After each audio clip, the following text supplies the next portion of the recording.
السلام علیکم محترم دوستوں، اسلامک ٹیوٹوریل میں پھر سے آپ سب کا استقبال ہے۔ حدیث کا مفہوم ہے۔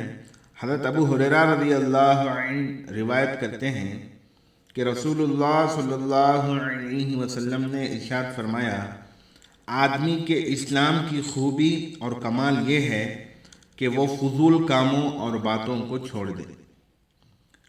حدیث شریف کا مطلب یہ ہے کہ بے ضرورت باتیں نہ کرنا اور فضول مشغلوں سے بچنا کمال ایمان کی نشانی ہے اور آدمی کے اسلام کی رونق و زینت ہے۔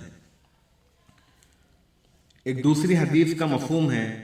حضرت سہل بن سعد رضی اللہ عنہ سے روایت ہے کہ رسول اللہ صلی اللہ علیہ وسلم نے ارشاد فرمایا، جو شخص مجھے اپنے دونوں جبڑوں اور دونوں ٹانگوں کے درمیان والے اعضاء کی ذمہ داری دے دے کہ وہ زبان اور شرمگاہ کو غلط استعمال نہیں کرے گا تو میں اس کے لیے جنت کی ذمہ داری دیتا ہوں۔ ایک حدیث کا مفہوم ہے۔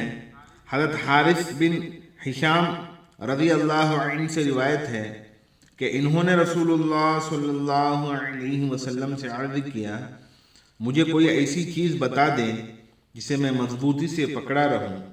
آپ صلی اللہ علیہ وسلم نے اپنی زبان مبارک کی طرف اشارہ کر کے فرمایا، اس کو اپنے قابو میں رکھو۔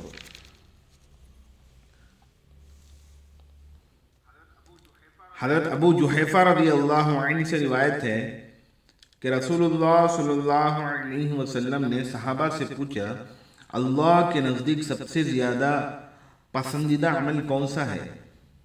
سب خاموش رہے، کسی نے جواب نہ دیا تو آپ صلی اللہ علیہ وسلم نے ارشاد فرمایا، سب سے زیادہ پسندیدہ عمل زبان کی حفاظت کرنا ہے۔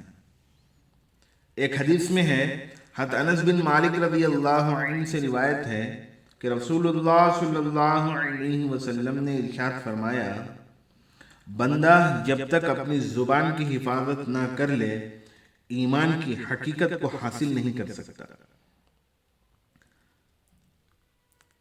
ایک حدیث میں یوں آتا ہے، حضرت عقبہ بن عامر رضی اللہ عنہ فرماتے ہیں کہ میں نے عرض کیا، یا رسول اللہ صلی اللہ علیہ وسلم، نجات حاصل کرنے کا طریقہ کیا ہے؟